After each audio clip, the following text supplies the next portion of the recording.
Welcome to the Christmas Card 2022 of the Shepherd's Enchanted Palace, Part 2 of 4.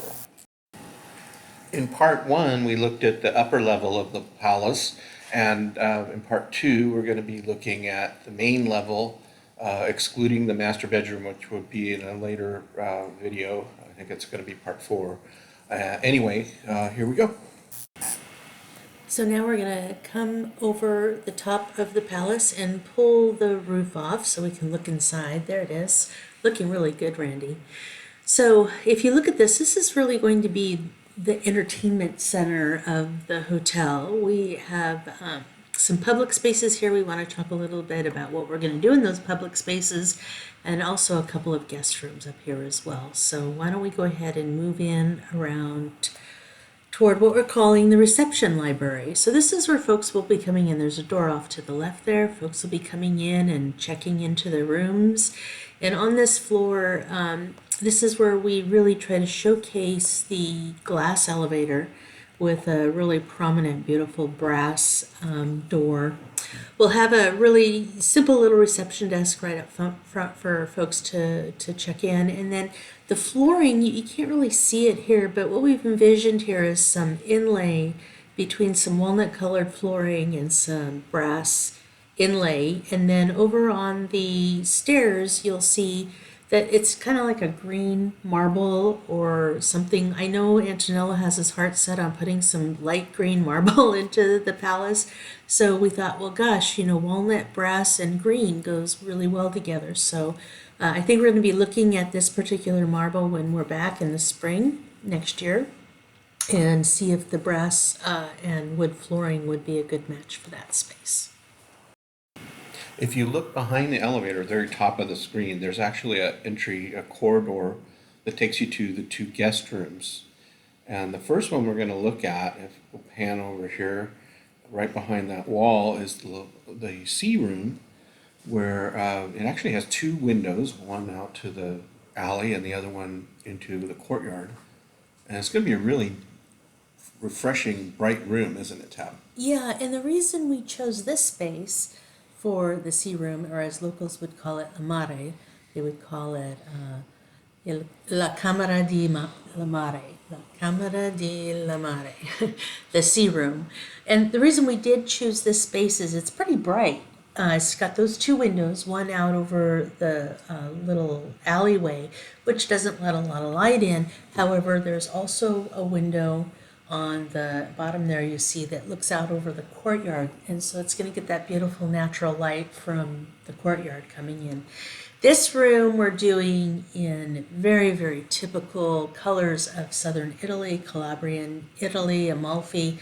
These greens the yellows that you see here are not quite the yellow we want. We really want that Amalfi lemon yellow. This didn't give us an opportunity to choose a better color. But anyway, imagine this really beautiful cobalt blue, which they celebrate around here so much because of the color of the sea and the yellow. And we put those blues and yellows together, and it's going to just be a beautiful, bright, sunny room to really celebrate being right on the Tyrrhenian Sea and the Riviera di Cedri. The next room on the main floor, behind that same corridor that's under the staircase, is the Arabian Nights room. And this one's really fun. Tabitha's having some fun with this design. I mean, who didn't love Aladdin, right? The Yeah. story of Aladdin through Kind the of years. exciting. Yeah. This room's going to be done in some really beautiful, rich tones, not what we've got here depicted. This was our limited choice. But anyway, some really rich tones, royal colors. And imagine, if you will, from the center of the ceiling, fabric in silks, those rich silks coming down and around the corners of the walls. This room is the first room of three, I think, that we were actually able also to fit in a Murphy bed. Yeah. So for those of you who know what a Murphy bed is, you'll see it up there in the upper right corner. For those of you who don't, this is a great space because you can do two things. It can turn into a twin size or even a double size bed if you have the space. Or when it's up, it can be used as a closet with the space underneath. So we were trying to think, how do we get room in there for families? And this was something that we came up with that we're pretty excited about. In this room, we have the chandelier already. We have a rug. We have the tapestry that was behind that we showed. We actually have the bed for this. We have a brass bed for this room that we're refinishing. So lots of stuff already that we have for that room. Something that's funny is we were talking about putting a fireplace in this room, and Antonello heard about the drapes coming from the ceiling down to the walls, and he said, absolutely not. Yeah, I love Antonello, but I'm sure I just make him absolutely crazy with my creativity. So, Yeah. a couple of things in this room. We have some art that has been given to us by close friends, and I'm gonna have to shop around and find a really cool sword to put on that wall because I think that would add a lot of fun. I'll have to bolt it down so people can't use it as against us. But anyway, that's the Arabian Nights room, and I think it'll be really cool. Yeah. The next room we're gonna look at is the formal dining room. Beautiful room. I love this room. Oh my gosh. This is a room, if you remember, if you've been with us for a while, you know that Romeo Cuomo made some custom dishes for us that are in beautiful lavenders and colors of soft pastels, and they're just gorgeous. For this room, we have the chairs already that need some refinishing, but those will be done in kind of a lightish pink. The walls here aren't going to be as dark lavender, but they are going to be lavender. But what's really, really special about this room is the floor. We're contemplating how to achieve this kind of a look. This isn't exactly it, but how to achieve this kind of a look either in tile or mosaic or something like that. We've thought about inlaid marble, but it stains. So we're talking with a couple artisans already, asking, well, how can we do this? But this room is fantastic. So many things are going to happen in this room. We're so excited. As you wake up from your room, you can come into this formal dining room and make yourself an espresso.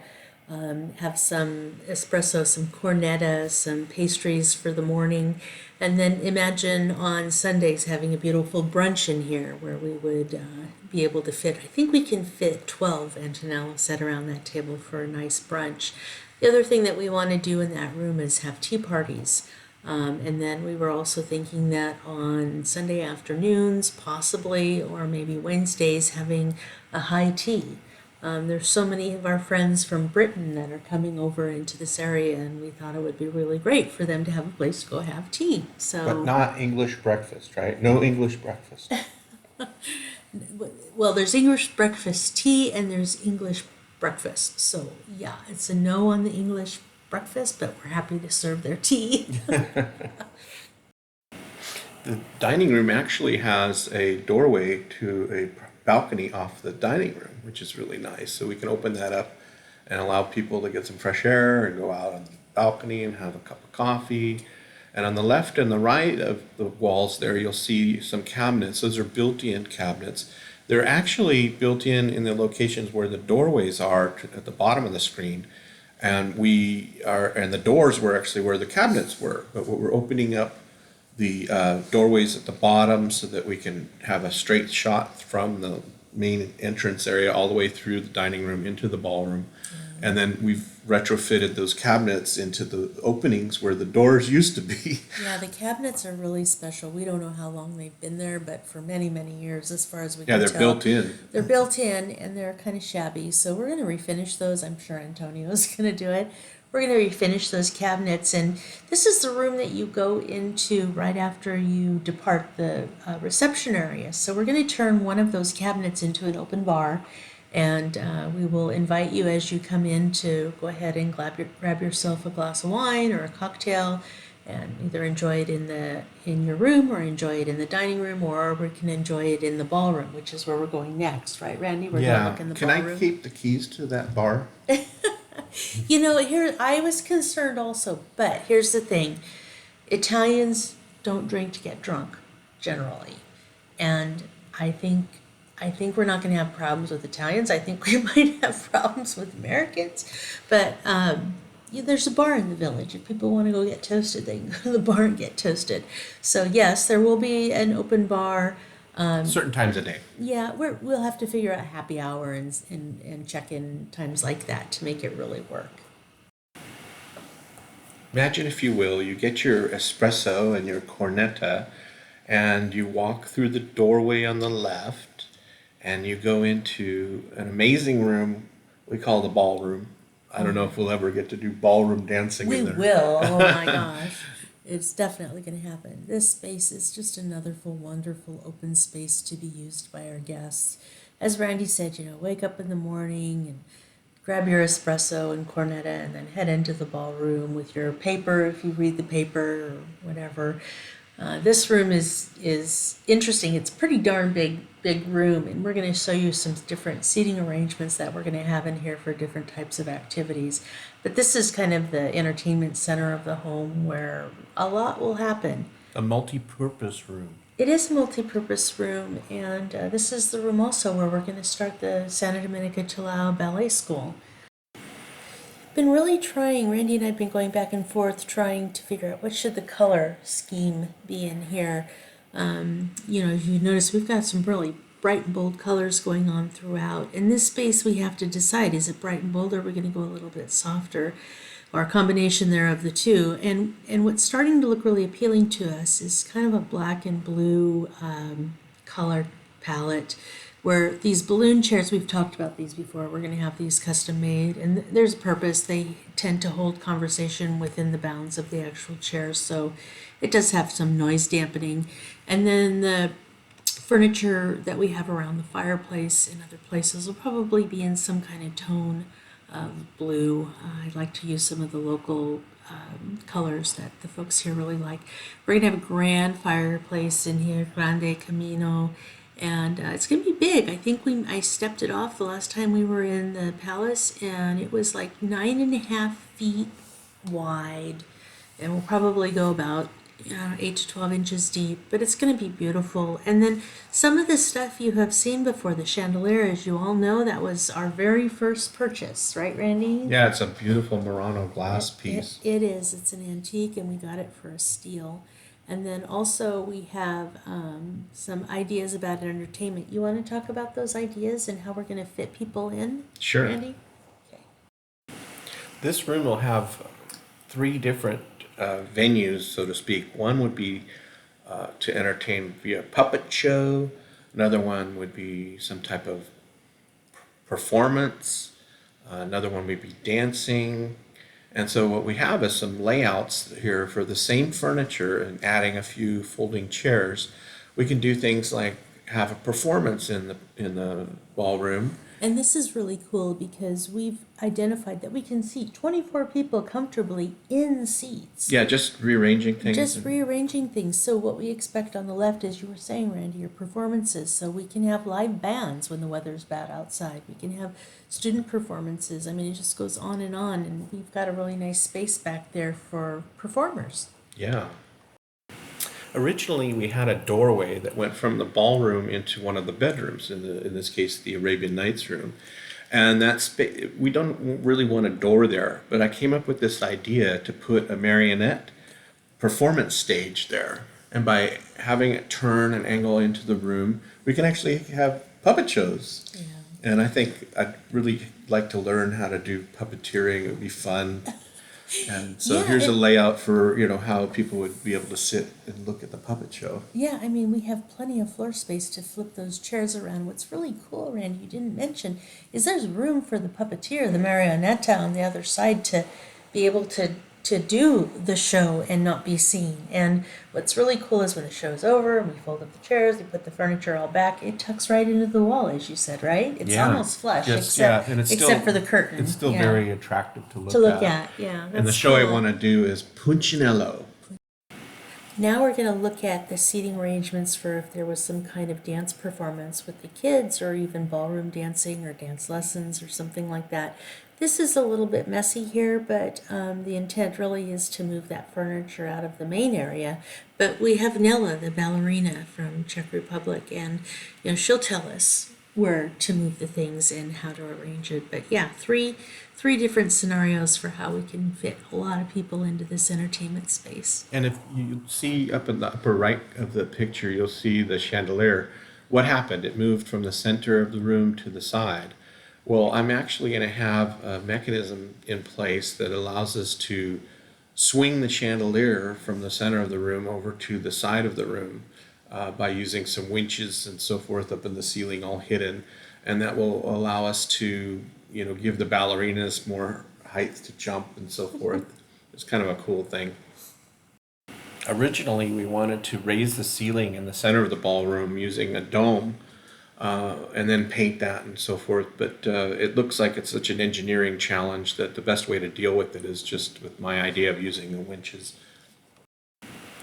So that's the ballroom, and here we'll switch back to the normal layout of the furniture, and you can see it's very versatile, and we have all kinds of great ideas for that room. And here we're going to zoom out and swing ourselves around here and go back into the reception library, where we have just a couple things to touch upon here. There's a rocking horse that we already have. It's brass, and Kids can play on that while their family's checking in. yeah, that'll be fun. I rode it once. It was really cool. I put Nova on it. It needs Stirrups. stirrups. Yeah, she couldn't balance very well. Yeah. The other thing that's really unique and special about this place is this is the entrance, and as you walk in, you see these black and white photographs here. These are photos that I actually found in the house after we purchased it. These are photos of the Pizzotis and their wedding day, and when they actually started living in this particular home. So we have these. We're going to enlarge them and pay tribute to the Pizzotis, the patriarchy of this home for so many years. And Yeah, as far I as guess the I'll be able to neighbors, see it. as far as the neighbors are concerned, that will always be Palazzo Pizzotti. Yeah, I mean, they're starting to call it Il Palazzo Encantado, but it's been in the Pizzotti family for 300 years. So, yeah, I think it's just going to be a dual named building. Anyway, we're happy to have those pictures, and we're happy to share them with everyone who comes into the home. Now, briefly, we'll take a step back and look into the courtyard. And as you see, the main entrance is on the left of the stairs at the top, but there's also a split level door that takes you into the kitchen. And the neat thing about this is we can bring groceries up and open that top door and put them on the table, and then easily get to them in the kitchen. Okay, so the kitchen, the heart of the home. Well, you can never have a big enough kitchen. And this kitchen is no exception, but it's about as big as we're going to get. It's not bad, though. We're going to do everything in such a way that all of the appliances are underneath the counters so that we have plenty of counter space. The stove that we have here is just a picture. It's not exactly what we're going to have, but we'll have at least 8 burners and some kind of fry grill, a deep fryer, and some other things. And the wood, the little wood island there is specifically designed for making pasta and bread. You got to have a wood surface when you're doing that. And in the left corner, we've really got a nice little place for Randy and I to have dinner. And then when the kids are with us, we can open up that Duncan 5 table that we're refinishing and seat up to 6 people. So it's going to be a great kitchen, very functional for what we want to do in terms of feeding our guests in the palazzo. Can't wait. All right, well, we managed to get through this video. It's a little bit long, but as you guys can see, there's just so much to cover here.